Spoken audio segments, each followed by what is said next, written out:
Hey YouTubers, if you've got a Honda Ridgeline or Pilot, sooner or later you're going to get a maintenance minder message. It's going to end in a 6. It may be like a B16 or A6 or something like that. And what that means is it's time to change your rear differential fluid. Now I've already done that on my truck, but let me give you a quick little walkthrough on how to do that. Okay, let's talk about what you're going to need. You don't need a whole lot of tools to do this. It's actually easier than changing the oil, but it does need to be done properly. So you're going to need the correct fluid for your vehicle. Now, I believe that all Honda Pilots and Ridgelines take the same fluid, but please check your owner's manual to be sure. You can really mess things up if you use the wrong fluid. My 2018 Ridgeline takes the Honda Dual Pump Fluid 2, and it's going to take almost 2 quarts, but I encourage you to go ahead and buy 3 quarts, and just in case you spill some or have any difficulty. Now you're going to need a 3/8" breaker bar to get the drain and fill plug loose. You're going to need a 3/8" torque wrench to tighten both plugs to 35 foot-pounds. You're going to need a 6" long 3/8" extension. You're going to need a 19mm crush washer to replace the washer that's on your drain. You're going to need a 20mm crush washer to replace the washer that's on the fill plug. And you're going to need a pump to pump the fluid from the container into the differential. I like the slip repeat pump. Works real well. They're about 10 bucks on Amazon. And I like to have a separate pump for different oils so there's no cross-contamination. So let me walk you through the procedure. Okay, so we're underneath the rear of the vehicle, and we look through here. You see that hole, and you see the plug right there? That's our fill plug. And the first thing we're going to do is we're going to crack that open to make sure we can get that loose.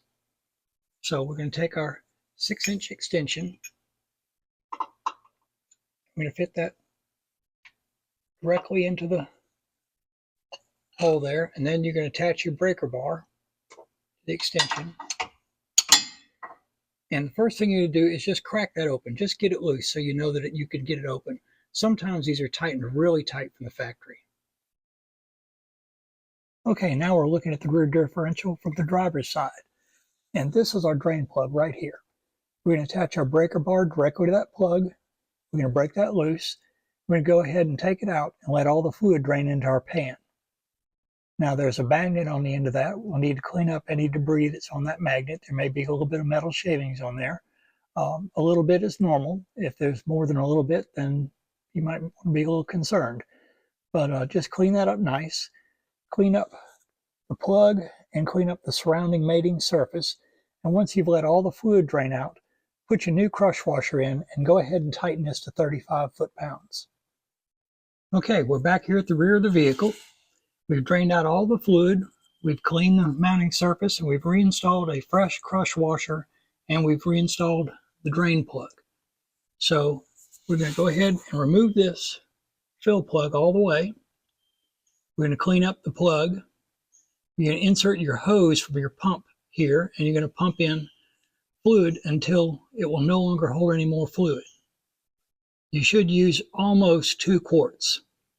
Now be sure you're on level ground when you do this to get an accurate fill. Once you've got it filled where it won't hold anymore, reinsert the fill plug with your old crush washer and just tighten it up finger tight. Just enough where it won't leak. We're going to start the engine, and with the vehicle in park and on level ground, we're going to let it idle for at least 1 minute. There's an electric pump inside the rear differential that circulates the fluid, and we want that pump to run for at least a minute to make sure that there are no air bubbles in the fluid. And then we're going to shut the engine off, and then we're going to remove our fill plug and see if you can insert any more fluid into the differential. When you can no longer put any more fluid in after you've run the pump for 1 minute, go ahead and put your fresh crush washer on the fill plug and tighten it to 35 foot-pounds. And that's it, you're done.